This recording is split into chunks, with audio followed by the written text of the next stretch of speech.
Good afternoon. This is Cheryl at Sea Spirit Tarot. It's October 30th. Today, at least I know what day it is.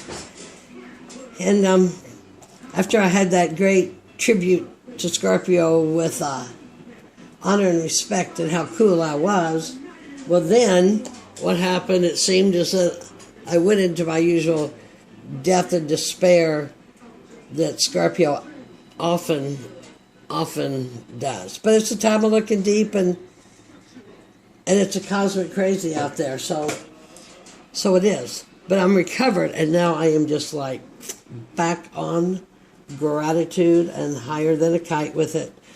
So for fun, I thought I would do, because I saw this on Jennifer Ball's Witch House and on Hermit's Cave, a spread, Rocky Horror Tarot spread. And this spread corresponds to the 8 songs in the movie. So it's not really Halloween-y, but it just seems something like more fun and entertainment. It's also a shadow spread, right? So, calling in my guides and Merlins and myself, I am that I am. Let's read this and see what kind of fun we have with this. So the first question is, what experience from the past covers you to this day? It's interesting, 7 of Wands. It seems like, you're going to learn a lot about me. It seems like my whole life has been a constant battle to try to stay on top. I've been on top with lots of ideas. I am on top in some real forward thinking. One of the best compliments I've ever had in my life is I had a friend tell me I was born too soon. But the experience from the past is I grew up with a Scorpio sister and a Virgo and a Leo mother, and I don't think they knew what to do with the Pisces, and I don't think I knew what to do with me either. So I've kind of run.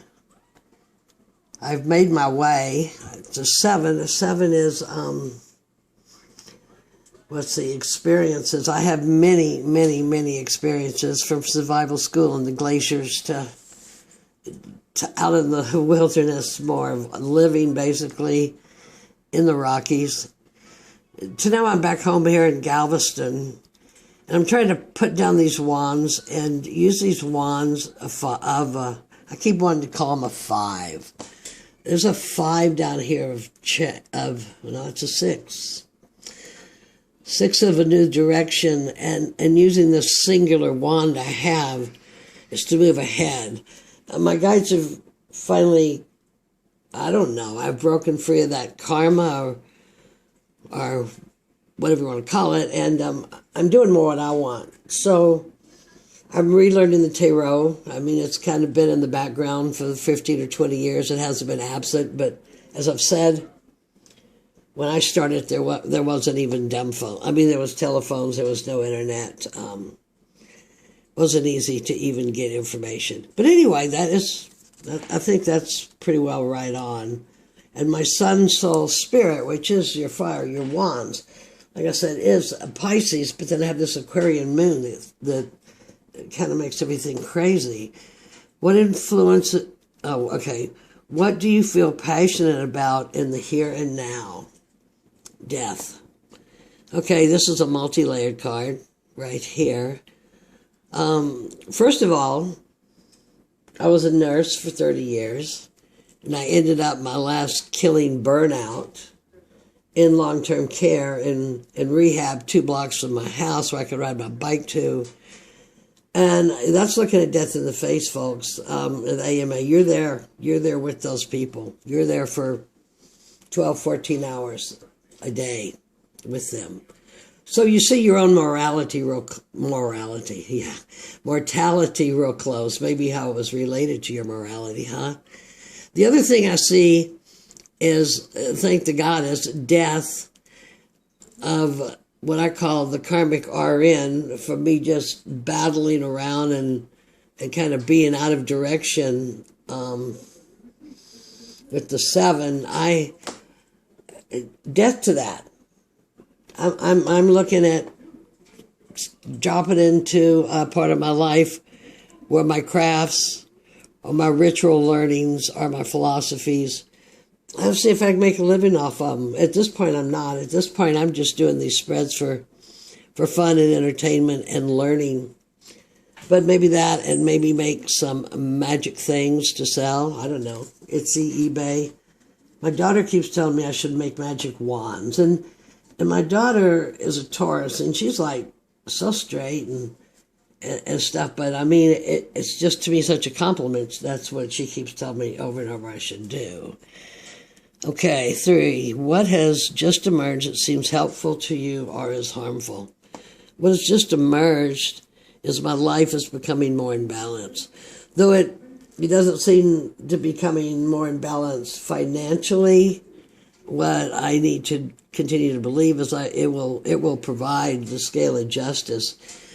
Integrity is my most important thing in any endeavor in anybody I meet.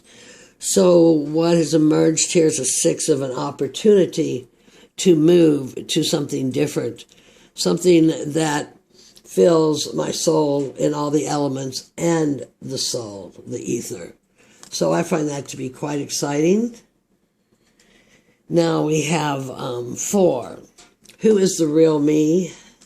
Who is the real me? The 3 of Pentacles. Wow.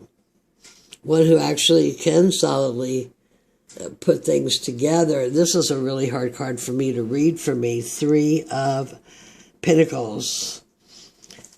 I noticed that I got this at some workshop many years ago up Scalcoho Pass in Montana. It's a charging thing. I also got a awesome crystal there. And that reminds me so much of this.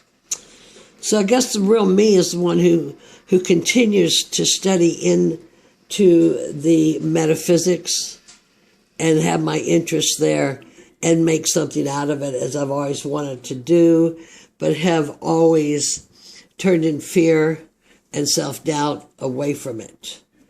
So I love the math. I love the quantum physics. I mean, I don't love the math like college math and trig, but the concept of the math, the concept of the physics being in tarot, sacred geometry, all of it is just total fascination with me. I'm going to have to move these cards up a bit so that they will fit. So 1, 2, 3, 4, 5. What is my greatest strength or skill? The Ace of Cups. You know, I stay hidden and people think I'm hard.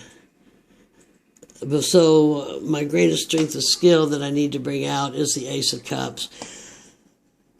To be more compassionate. 30 years of nursing, you know, I mean, you're compassionate to your knees, but to the end you are just worn to the bone.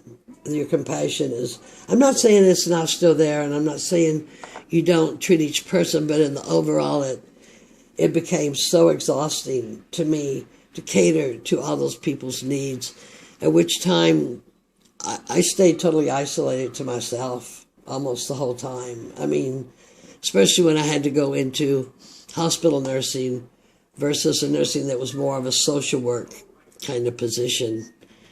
And that's when I was raising my kids, so I'm grateful for that. So, 1, 2, 3, 4, 5. 5. My greatest strength or skill is the love and integrity that I have. And the wanting to put all my energy into something that I love so very much. And what is my biggest fear? What is my biggest fear? 6 of Wands.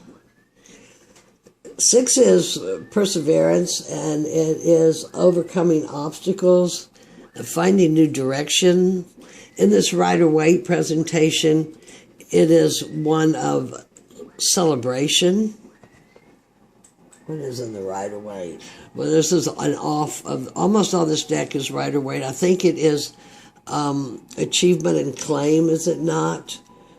Where you're being celebrated for for who you are, for what you bring forth from your sun soul sign. I've always been, I think, extremely self-sabotaging because I have so much self-doubt, and that sums that up. So 6, there's my greatest fear. So my self-doubt will come back in to sabotage. But, oh gosh, I just pray that with all these releases and all this work I've been doing, and karma release and present work and back to what I'm doing, that will be fine. So, I pulled 9 cards. It's only an 8-card spread. 6. 7, what is my greatest desire? Not dream, but to be it, is to get over the self-sabotage, to get over this broken heart, to do shadow work, to stuff that I've been packing around, that I was inadequate and not good enough for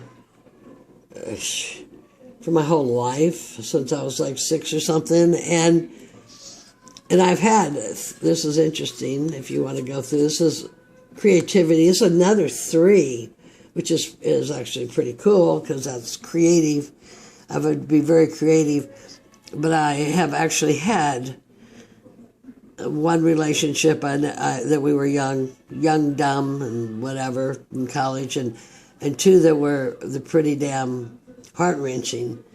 So my greatest desire is that these swords are parting up for it and going away, and that I have established myself of someone without so much self-doubt. So open my heart. Love is the answer. Love to myself. Don't forget to love myself. 2 3s here. That's pretty cool.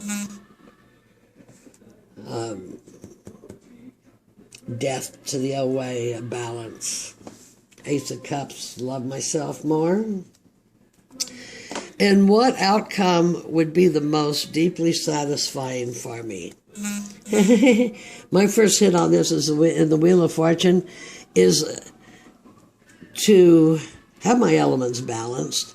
But, you know, there's some metaphysical thought about the Wheel of Fortune is just not riding on the outside. There's 3 levels within that Wheel of Fortune of going into the core. So how many rides do you have to take on the outside before you get the secret password to get on the next ride within the ride? Yeah, that would be satisfying for me. I drew an extra card accidentally. The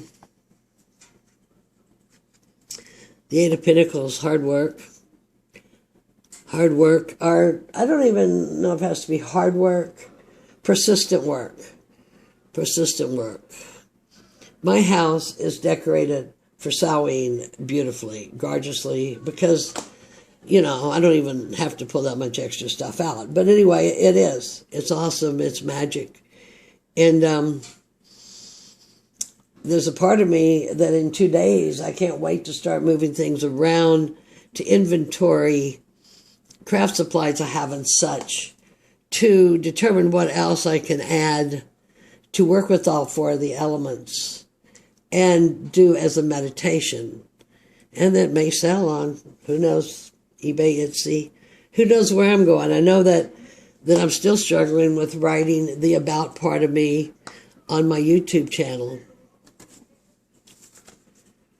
Okay, what I didn't show was at the beginning, I pulled 2 cards. This one I shuffled out of the deck. And this is the Talisman. You are destined to succeed. And I thought coming up with a talisman of such, of the Zodiac, I think this is a beautiful card. I'm going to leave it out all day. So this is a card that was chosen to oversee my reading before my reading began. And while I was looking for a goddess, this is what's wrong with my frequency, right? I remembered I had this pan card, and I went and got it because Rocky Horror Tarot spread. I mean, if we're not dealing with some male energy there, I don't know. The ever-willing phallus. This is a big, long prayer on the back, I want to tell you. Teach me melodies and play the joy of rest, and may my mind be fertile. But I thought Rocky Mountain Horror pretty well dealt with the phallus all the way through the system. So how befitting was that? Especially for a woman who has dedicated her channel to the goddess. But then there must be both, you know, and we must learn to play these flutes and live in harmony. I mean, the divine male. This is a divine male. This is a son. I'm going to have to double check this, because this says this is the son of Hermes. Hermes, Thoth, Metatron. I mean, he needs a lot more honor. I've actually had this guy in on my dresser for quite a while, but he's now in my reading. I don't know exactly what that means, but I welcome. It's such an awesome looking card. I welcome the energy. And I thank you for sitting through this, the noise in the background. Oh, I got one more card. Because, you know, I'm card crazy. The bottom of the deck, the Ace of Wands. Sun, Soul, Source, my kingdom, let it begin. Anyway, thank you for sitting through this. If you did, give me a like if you liked it. This is a shadow about me, but, you know, this is like an entertainment too. It was a lot of fun to do this. I had the movie playing in the background, but not too loudly, because I could also hear the rain. So we're setting up for bike rally. They're setting up for bike rally in the rain. It's going to be huge. I send many blessings to those people setting up. I was going to go down and hang out in the mess, but probably not on my bike in the rain. And so my blessing today is love and light. May you learn much and learn deep in the Scorpio, Samhain, thin layers of honoring your ancestors, even your ancestors of who yourself has been. Blessings to the goddess. I wish you all love and light on this delightful day.